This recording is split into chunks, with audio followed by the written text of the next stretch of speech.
Hello YouTubers, so here we have a custom specimen that I found recently on eBay. Now there was a seller that had this listed about a week ago, and it was a new listing at the time. And this one caught my attention because, well, it's a green AP horn that someone obviously spray painted. And it looks cool. I like this color. That it's like I don't know what you call this shady green, but it looks kind of like a sea green on the camera, but it's actually just a little bit darker in person. The base is like this sky blue color, which I don't know. Who knows? Maybe this was mounted to a storage unit or something at one point. Because I believe this horn was weathered that the seller mentioned.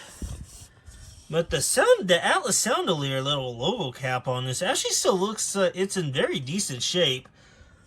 It's got I'm going to say the 90s and the early 2000s Atlas Soundolier logo here before they switched to the modern big A logo that we're all used to seeing nowadays on these horns. But the seller had attached this wire to this horn.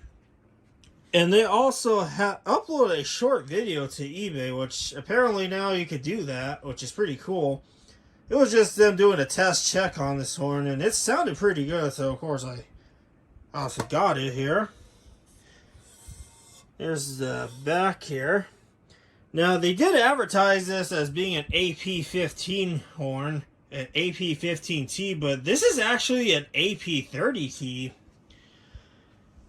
So, because they painted over the sticker, which, whatever, it's not that big of a deal. This thing is already set to 7.5 watts from how this sounds. It's not too overkill loud, but it sounds like 7.5 watts to me. The only disadvantage with this horn is, as NYC fan Playing Guy mentioned, some of these horns like to use these plastic 7 or 8 position switches, which I don't know why you would use this.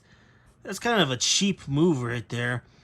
Metal is better because when you have these outside for such long periods of time exposed to the elements, plastic breaks down. And if you ever need to get to this horn to maybe tap it a little bit lower or higher, depending on where the application this horn is installed at, that plastic might be degraded. It could degrade, and if you try to turn it with a screwdriver, it's just going to fall apart, and there's no way to adjust that. That's the biggest downfall of this horn, but everything else, it's very good quality. As I mentioned, it's got the green bay, or the blue base. Yeah, this has got a different paint than this. So, yeah. Now, it looked like I didn't fully paint the inside, because it's still kind of gray. I almost thought that this was NYC fan Playing Guy's horn, because he likes to customize horns to look unique, but this was a different seller. And I actually have an AP-15 horn here. And you're going to tell the difference right away with the size. That is so much bigger than that. That just makes the AP-15 just look incredibly tiny.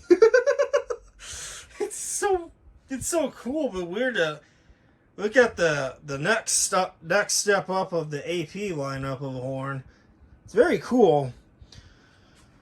And before I play the music, there's another thing that is noticeably different between this and the AP-15, and that there is some bass on this horn, believe it or not. There's a little bit of bass. So, I'm going to play a song so you can hear what it sounds like.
what this horn sounds like. Very bassy. Well, actually not very bassy, but a little bit bassy, in other words. I had it connected to, of course, this JBL CSMA 180, so of course that does punch a little bit of bass to this horn. It's actually designed for that. Very, very cool. Like this horn. It's definitely going in the collection.